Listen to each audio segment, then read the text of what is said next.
तो पुणे के पास में एक गांव है पुरंदरपुर, वहां पर एक ब्राह्मण रहते थे। स्वरूप ब्राह्मणों का था पर स्वभाव वैश्यों का। वैश्य मतलब हमारे बनिया भाई लोग, उनके जैसा उनका व्यवहार था। कैसा? व्यापार करते थे, धन देते थे, उस पे क्या बोलते हैं उसको, ब्याज पे, ब्याज पे धन देते थे लोगों को। और अपना गल्ला खोल रखा था, गल्ले पे बैठते थे। ब्राह्मण का नियम है संध्योपासन करना चाहिए, यज्ञ करना चाहिए, अध्ययन करना चाहिए, ग्रंथों का अवलोकन करना चाहिए, पर ये सब कुछ नहीं करते थे। सुबह उठे, केवल तिलक लगाया, स्नान करके चोटी शिखा बांधी और सीधे अपने गल्ले पे पहुंच जाते थे। उनको दिन भर का यही, क्या देना है देते रहो। और इन सबके साथ साथ महाकंजूस, खूब धनवान थे। भगवान की कृपा से उन पर ब्याज का इतना धन आता था कि वो पूरे पुरंदरपुर गांव को अकेले भोजन करा सकते थे। पर इतने कंजूस थे, इतने कंजूस थे, दूध में अगर मक्खी भी गिर जाती तो दूध छान के पी जाते थे। और मक्खी को यूं पकड़ करके उसके भी 2-4 बूंद छींटा जो दूध के होते थे उनको भी लेके पी जाते थे। दूध का क्या बिगड़े, इतने कंजूस। और कंजूसाई की हद तो तब पार हो गई, उनकी पत्नी का नाम था सरस्वती देवी। क्या नाम था? तो सरस्वती देवी जो थी, उनके पिताजी ने इसीलिए ब्याह किया कि भाई ये विप्रदेव जो हैं बड़े धनवान हैं, बेटी खुश रहेगी हमारी। तो सरस्वती देवी का ब्याह हो गया। उनकी मां ने, पिता ने जितने गहने दिए, ब्याह के अगले दिन ही, सब लोग इधर देखो, बहुत ध्यान से सुनो कथा। ब्याह के अगले दिन ही सुबह सुबह ब्राह्मण देवता उठे, देवी सुनो, सबरे गहने उतारो अपने। बोले क्यों? अरे देखो कितनी अच्छी नक्काशी की है इसमें, कितने अच्छे से तुम्हारे कुंडल बने हैं, कितने अच्छे तुम्हारे गले के हार बने हैं, हाथ के तुम्हारे बढ़िया कंगन कड़ूला, रोज पहनोगी तो घिस जाएंगे, उतार दो सबको। पत्नी ने भारी भारी सामान सब उतार दिए, कानों के कुंडल, नाक की बाली और गले का एक मंगलसूत्र रहने दिया, हाथ के कंगन रहने दिए, पैरों की पाजेब और पायल रहने दी। लेकिन पुरंदर, ये अपने ब्राह्मण देवता जो थे, इनको वो भी अच्छे नहीं लगते थे। रोज अपनी पत्नी को, क्यों इनको पहन के घूमती है, उनको दे दो, अंदर तिजोरी में रख दूं मैं। पत्नी कहती है तो सौभाग्य है, ये तो पहनने दिया कीजिए। महाराज कहते कहते 6 महीना हो गए, रोज टोकते। अब तो ये स्थिति में आ गए कि पत्नी के हाथ का भोजन नहीं करते थे। वो रोटी बनाती, बोले मुझे नहीं पाना, और अपनी दुकान पर जाके वो दुकान के बालक से कहते अपने घर से बनवा ला। दोनों भावना थी, एक तो नाराज थे पत्नी से कि गहने क्यों नहीं उतार रही है, दूसरा बढ़िया है घर का आटा बचेगा। इतने कंजूस। पत्नी बोली क्या करे, रात में बोली आप कैसे मानेंगे, बोले ये उतार दो जितने पहन रखे हैं। उसने कान के कुंडल भी उतार दिए, हाथ के कड़ूला भी उतार दिए, पाजेब भी उतार दी, गले का मंगलसूत्र भी उतार दिया। सब बिल्कुल कोरी हो गई बेचारी। केवल नाक की एक नथ रहने दी उसने। बोले एक तो रहने दीजिए, कम से कम इससे पता तो चले कि मैं सौभाग्यवती हूं। भाई सारे गहने उतार देना मां के लिए अशुभ होता है। पतली सी एक नाक में वो नथ भी नहीं थी, छोटी सी एक कील जैसी थी। उसके लिए भी बोले कि रात में तो उतारी दिया करो इसको भी। इतने कंजूस। सब उतार दिया। पत्नी बेचारी साड़ी में और केवल एक नथ लगा करके, मांग में सिंदूर भर के, बिंदी लगा के ऐसे घूमती थी। शादी ब्याहों में जबरदस्ती नहीं जाते थे। एक दिन पहले अपने आप को बुखार में हूं ऐसा बोल देते थे, क्योंकि गहने निकाल के देने पड़ेंगे, पहन के जाएगी। इतने कंजूस। कभी कभी जो व्यक्ति अति में संसारी होता है ना, ठाकुर जी को उस पर भी बड़े मजे आते हैं देखने में। ठाकुर जी कहते हैं, मतलब एक बात हमारी सुनना बहुत ध्यान से, इधर देखना सब लोग। कई लोग ऐसे होते हैं, और आजकल ज्यादातर ऐसे होते हैं कि भक्ति में भी हैं और संसार में भी हैं। अभी उनको पता चला कि कोल्हापुर में कथा चल रही है तो कथा में भी आ रहे हैं, और 4 दिन बाद का उनका रिजर्वेशन भी है कि कब हमको क्लब जाना है, कब पार्टी करनी है, कब उल्टा सीधा खाना है, वो भी उनका फिक्स है। हमारी बात बहुत कान खोल के सुन लीजिएगा, ऐसों का उद्धार कभी नहीं हो सकता जो ना इधर के हैं ना उधर के। हम अपनी कथा में स्पष्ट कहते हैं, एक थौर पकड़ो, या तो ठाकुर जी को ही पकड़िए, और संसार में अगर जाना बहुत रुचिकर लगता है तो उसी को ही पकड़िए, ये बीच में मत घूमा कीजिए। कथा हुई तो यहां आ गए, और कभी कुछ उल्टे सीधे काम हुए तो वहां भी चले गए। अब पी भी लेते हैं, खा भी लेते हैं, कथा भी तो सुनते हैं। ऐसों का तो कभी उद्धार नहीं हो सकता। इसलिए एक ठौर पकड़ो, या तो वहीं के ही रहो, पूरे खाओ पियो आनंद करो, या फिर कथा के ही रहो। वैष्णव हो जाने का कम से कम इतना तो आप पालन कर सकते हैं कि जहां भगवत चर्चा नहीं है, जहां भगवदीय लोग नहीं है, जहां पर ऐसी व्यवस्था नहीं है, वहां से थोड़ा परहेज करो, वहां नहीं जाना है। आपको क्या पता कौन सी व्यवस्था, कौन सा भाव आपके चित्त को परिवर्तित कर दे। तो इसलिए हमारी प्रार्थना है, ये बीच के मत रहिए, इधर उधर घूमते रहते हैं, एक तरफ जाइए, एक तरफ पकड़िए। संसार अच्छा लगता है तो पूरे पूरे जाओ वहीं पे।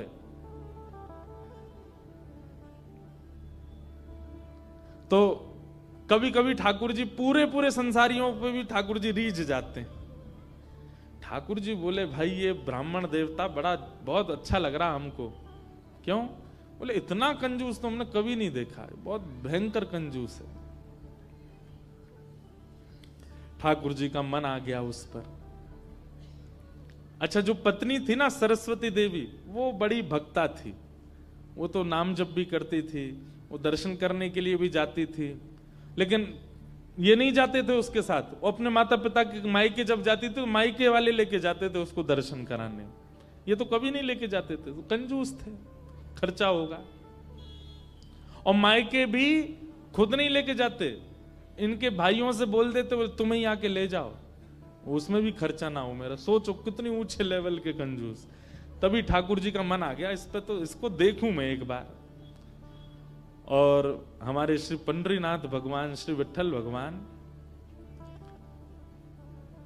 एक दीनहीन से ब्राह्मण का रूप धारण किया, फटी सी धोती पहनी, कुचैली मैली सी कुर्ता पहने, और पुराना काला सा जनेऊ धारण किया, और महाराज ऐसी तिलक सा लगा करके बिल्कुल दीनहीन, झुर्रियां पड़ रही हैं मुखमंडल पर, और ऐसे हाथ जोड़ते भये इनके दुकान पर पहुंच गए। रूप रंग देख करके ही पहले तो ब्राह्मण देवता समझ गए, बोले अरे ये और आ गया, ये कुछ देना वेना तो है नहीं, मांगेगा। कहो तन पे नहीं लगता, चल दिए कलकत्ता, क्या करने आए हो? ठाकुर जी बोले बहुत गरीब ब्राह्मण हूं मैं, मेरी बेटी का ब्याह होने वाला है, अपनी पुत्री का ब्याह करना है मुझे, और मुझे ब्याह के लिए थोड़ी व्यवस्था चाहिए धन की। आप तो बहुत बड़े धनवान सेठ हैं, कृपा कर दीजिए ना, कुछ दे दीजिए मुझको, मैं अपनी बेटी का ब्याह कर दूंगा और थोड़ा ठीक हो जाएगा। या तो धन दे दीजिए, नहीं तो कुछ सामान दे दीजिए, सामग्री दे दीजिए, मैं उसी से कुछ ना कुछ तो व्यवस्था करूं। तो ये जो ब्राह्मण थे ना, ये जबरदस्ती रफू की हुई धोती और कुर्ता पहन के जाते थे कि कोई मांगने वाला आ जाए तो उसको दिखा दूं, देखो मेरे खुद के कुर्ता फटे, मैं तुमको कहां से दूं। तो ठाकुर जी को दिखाने लगे, ये देखो मेरी धोती यहां से उधरी हुई है, मेरा कुर्ता यहां से फटा हुआ, कैसे तुमको दूं, मैं खुद नहीं अपने नए खरीद पा रहा, तुमको कहां से दूं भाई। ये सब तो केवल बाहर का दिखावा है, मेरे पर कोई पैसा वैसा कुछ नहीं है, दूसरों का धन ले रखा है मैंने। भैया चलते बनो, कहीं और जाओ, किसी और से मांगो, भगवान करे तुम्हारी बेटी का ब्याह बहुत अच्छा हो। बोले मुझे या तो धन दीजिए, नहीं तो मैं यहीं बैठा रहूंगा। ठाकुर जी जिद पे आ जाएं तो उनको कौन हटावे। ठाकुर जी वहीं बैठ गए द्वार पे, बोले मुझे धन दो, ऐसे तो नहीं जाऊंगा, मैं आपके दर पे आया हूं, कुछ तो लेके जाऊंगा, मेरी बेटी का ब्याह है। अंत में हार करके ब्राह्मण बोला, देखो मैं ऐसे नहीं देता हूं, कुछ लाओ, मेरे पास गिरवी रखो, पैसा ले जाओ और जब पैसा हो जाए तो पैसा देके अपना सामान ले जाना, तुम पे है कुछ देने के लिए?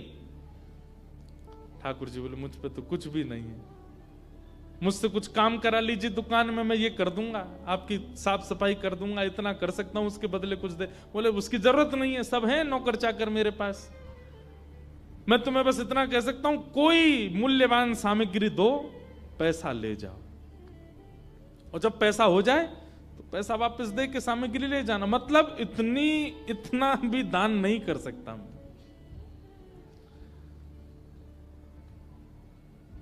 ठाकुर जी बोले ठीक है, मैं जाता हूं, कुछ ढूंढ के लाता हूं। ठाकुर जी भी इतने खेलते हैं, ठाकुर जी जैसा खिलाड़ी नहीं है दुनिया में, इतना बड़ा खिलाड़ी कोई नहीं हो सकता। ठाकुर जी गए उस ब्राह्मण देवता के घर, और घर जाकर के द्वार पे खड़े होकर रोने लगे। इतना रोए, भीतर से सरस्वती देवी निकल के आई। अरे अरे अरे अरे ब्राह्मण देवता, आप इतना रो क्यों रहे हैं, क्या बात है? छोटी सी मेरी लाली बड़ी हो गई है, उसका ब्याह के लिए मैं बहुत दिन से वर ढूंढ रहा था, बड़ी मुश्किल से एक लड़का मिला है, अपनी बेटी का ब्याह करना है। बहुत जगह ठोकरें खा के मांगा मैंने, मुझे किसी ने सहायता नहीं दी, अंत में तुम्हारे द्वार आया हूं, यहां भी नहीं मिला, बेटी को क्या मुंह दिखाऊंगा, यहीं प्राण त्याग दूंगा, जहर मेरी जेब में ही रखा है। सरस्वती देवी तो बेचारी बड़ी भावुक, भक्त का इस स्वभाव है कि वो दूसरे की पीड़ा देख ही नहीं पाएगा, तब समझो वो भक्त है। जो दूसरे की पीड़ा देख ले और देख करके भी बिल्कुल उसका मन घबराए ना, मन बिल्कुल नेत्र सजल ना हो, समझना उसमें भक्ति भाव उचित है नहीं। सरस्वती देवी तो रोने लगी, आंखें लाल पड़ गई, बोले भगवान मेरा मन, अगर मुझ में सामर्थ्य होती मैं पूरा घर आपको दे देती, पर मैं क्या करूं? मेरे पतिदेव इतना प्रतिबंध लगा के रखते हैं कि मैं स्वयं ऐसे रहती हूं, मैं आपको क्या दूं? ठाकुर जी तो इतने पछाड़ खा के गिर पड़े, अरे हाय राम, अब तो मैं जहर खाना ही पड़ेगा, निकालू कहां है?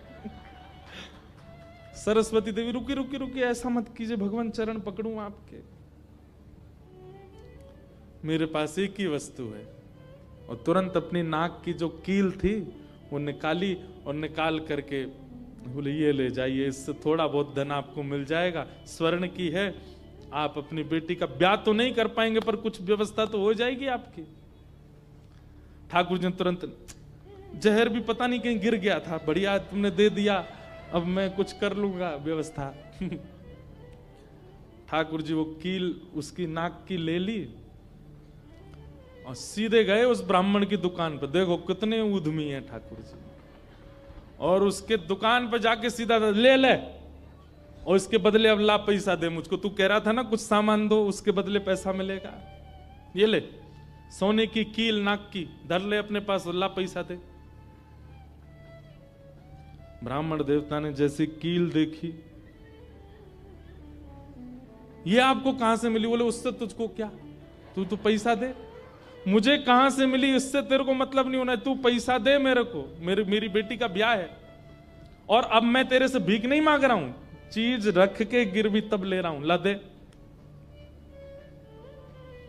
बेचारा फंस गया, वो क्या करे, वो 3-4 बार सोचे, बोले मिली कहां से? बोले तू मत सोच, मुझे पैसा दे। कील उसने तिजोरी में अंदर रखी, ताला लगाया, और उसका जो धन होता था वो धन ठाकुर जी को दिया, ठाकुर जी ने जेब में धरी, निकल गए वहां से। ब्राह्मण ने अपनी भुजा ऊपर करी, बोले इसको बताता हूं, ये बहुत दानवीर बनती है अपने मन में, मैंने इसको बोला था एक कील पहने, वो तो बहुत अच्छी कृपा मुझ पर ठाकुर जी की, जो मैंने इसके सारे गहने उतरवा दिए, नहीं तो सब दान कर देती, एक कील छोड़ी वो भी दान कर दी किसी को।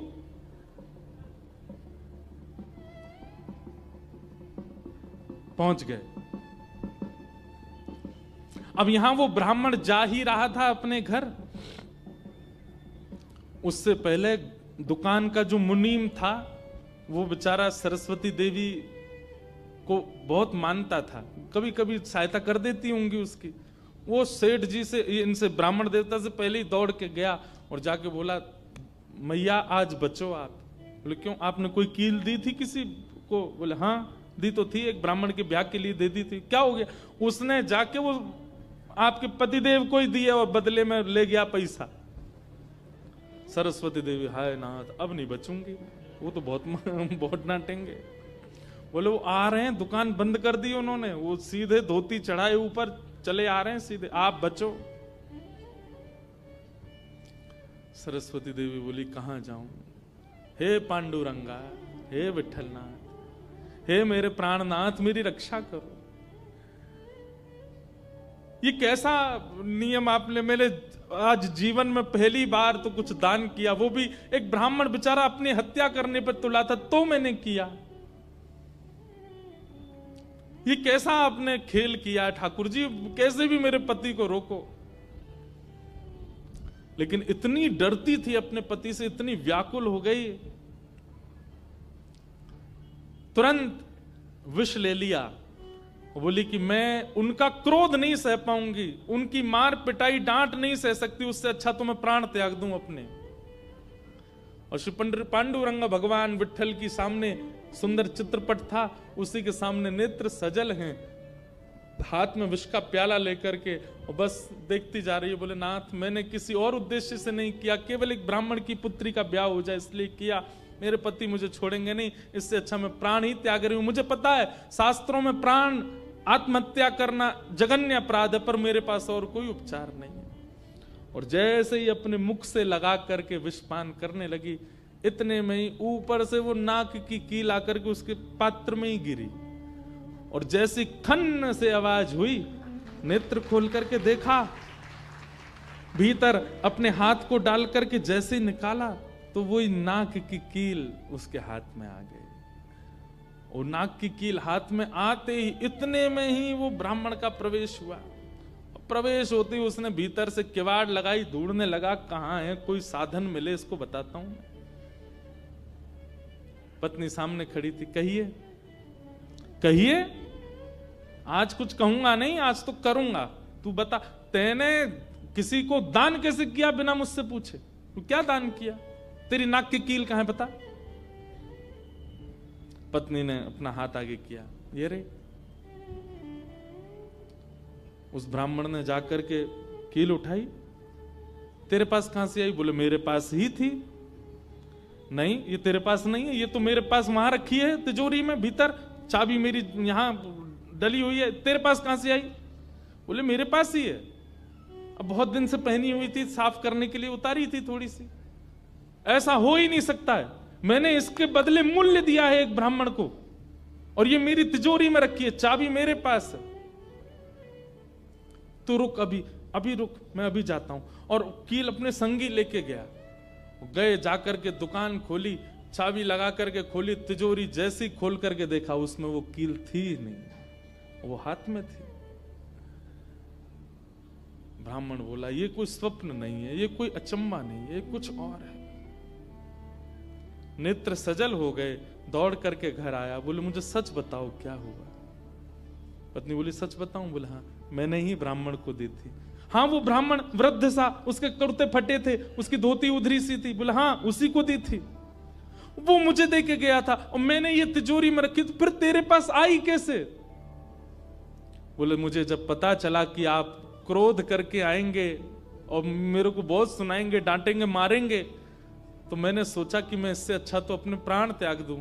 और मैं पांडुरंग के सामने रोते हुए विष लेकर के हाथ में पीने को हुई, इतने में ही आपका घुसना हुआ और ऊपर ना जाने कहां से वो नाक की कील आकर के इसमें गिर पड़ी। ये किसी और ने नहीं, और वो ब्राह्मण कोई और नहीं, साक्षात पांडुरंगा ही थे, वही आए थे, वही आए थे, वही ये सारी लीला करके गए हैं।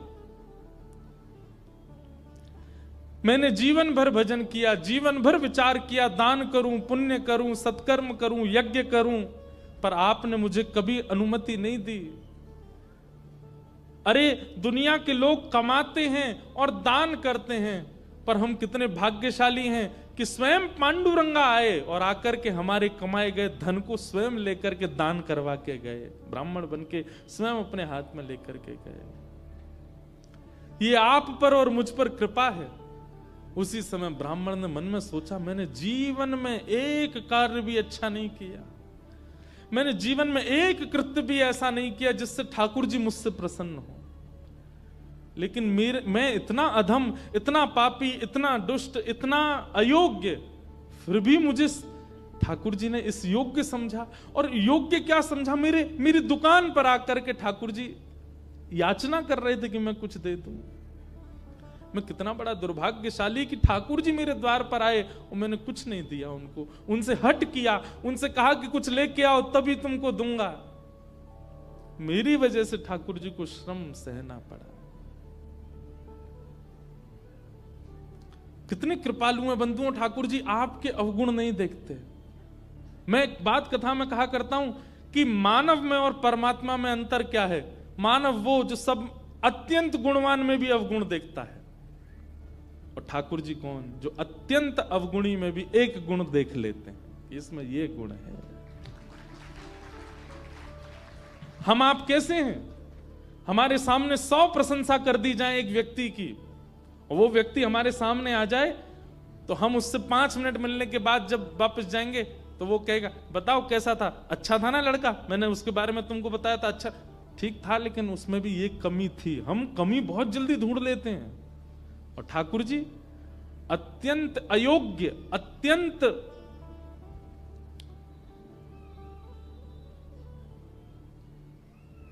विचलित व्यक्ति में भी एक गुण खोज लेते, इसीलिए वो ठाकुर जी। उसी समय उस ब्राह्मण देवता ने विचार किया कि अब किसके लिए जीना। अपनी दुकान बंद कर दी, दुकान को बेच दिया, घर को बेच दिया, और पत्नी के साथ आ गए श्री पंढरपुर। और पंढरपुर में विठल भगवान के आगे आकर के बहुत रोए, याचना करने लगे, नाथ मेरे दुकान पर आप खड़े हो गए आकर के, और मैंने आपको इस प्रकार से दुत्कार दिया, इस प्रकार से आपको कर दिया। बहुत रोए।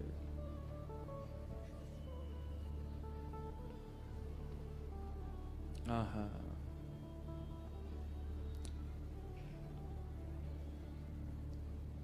ठाकुर है तू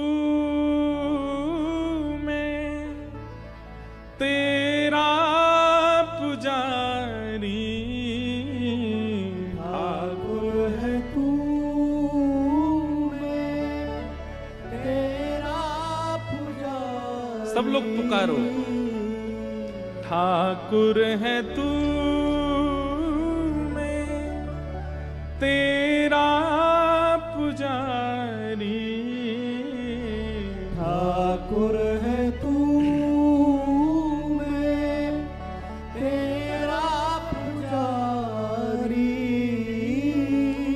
तेरा खेल हूं मैं, तू मेरा खिलाड़ी, तेरा खेल हूं मैं, तू मेरा खिलाड़ी। हे नाथ, ये तो उल्टा हो गया।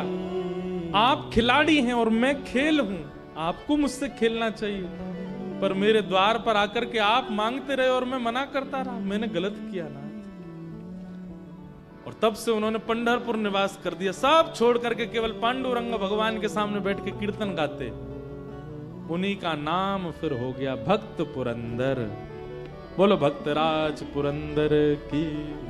इसीलिए कहते पुरंदराचा विठ्ठल, क्योंकि पुरंदरपुर के रहने वाले थे, इसलिए उनका नाम पुरंदर हुआ। और ठाकुर जी के आगे गा रहे हैं, मेरा नाथ तू है, मेरा नाथ तू है, नहीं मैं अकेला, मेरे साथ तू है, ओ मेरा नाथ तू है, मेरा नाथ तू है, नहीं मैं अकेला, मेरे साथ तू है।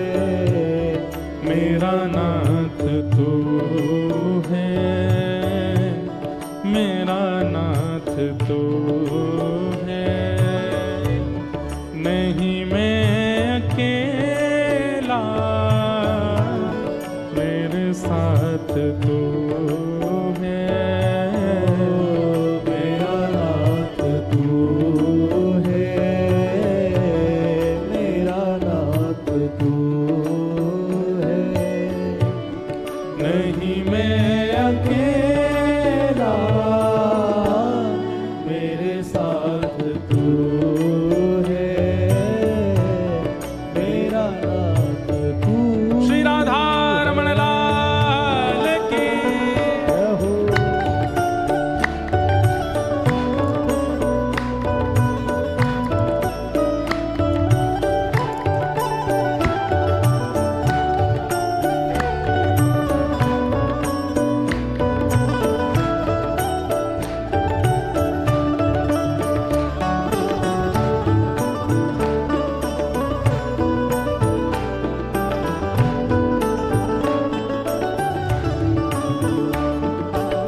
श्री विठलनाथ भगवान की।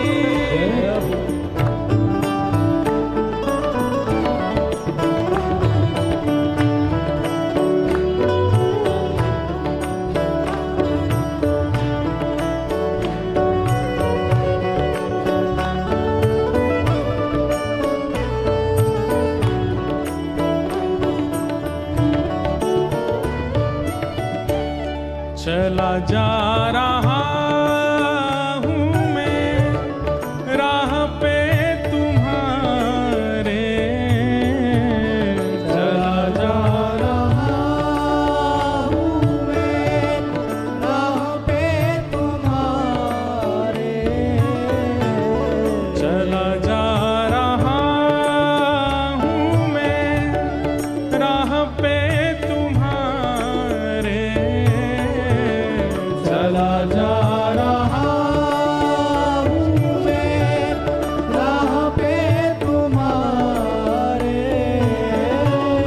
राहों पे आए जो तूफान आंधी, राहों पे आए जो तूफान ओ थामे हुए मेरा हाथ तू है, नहीं मैं अकेला, मेरे साथ तू है, मेरा नाथ तू है, गाइए। मेरा नाथ तू है, नहीं मैं अकेला, मेरे साथ तू है, मेरा नाथ तू ओ जय जय राधा रमण प्यारो राधा रमण, है। राधा रमण प्यारा राधा रमण। नामदेव जी महाराज कहते हैं एक अभंग में कि अगर कीर्तन हो रहा हो ठाकुर जी की कथा में और अगर कोई व्यक्ति ताली ना बजावे और गाए ना, तो इसका दंड क्या मिलता है? बोले अगले जन्म में ना तो उसको जीभ मिलती है ना हाथ मिलते हैं। इसलिए ये कीर्तन में अगले 4 दिन हम टोकेंगे नहीं आपको, अगले 4 दिन हम बोलेंगे नहीं, हमारे बिना बोले करिएगा। और आपकी जिम्मेवारी है, जो ताली ना बजावे और जो ना गावे उसको बोलना भाई अगले साल, सॉरी अगले जन्म में ऐसे ही बोलना पड़ेगा आपको। इसलिए जीभ मिली है, इसका उपयोग करो। हाथ मिले हैं, दोनों भुजा उठा करके ओ जय जय राधा रमण प्यारो राधा रमण, जय जय राधा रमण प्यारो राधा रमण, जय जय राधा रमण प्यारो राधा रमण, जय जय राधा रमण प्यारो राधा रमण। ओ विठ्ठलनाथ रमण प्यारो नाथ ओ रमण, विठ्ठलनाथ रमण प्यारो नाथ रमण, विठ्ठलनाथ रमण प्यारो नाथ रमण, विठ्ठलनाथ रमण प्यारो नाथ रमण। ओ जय जय राधा रमण प्यारो राधा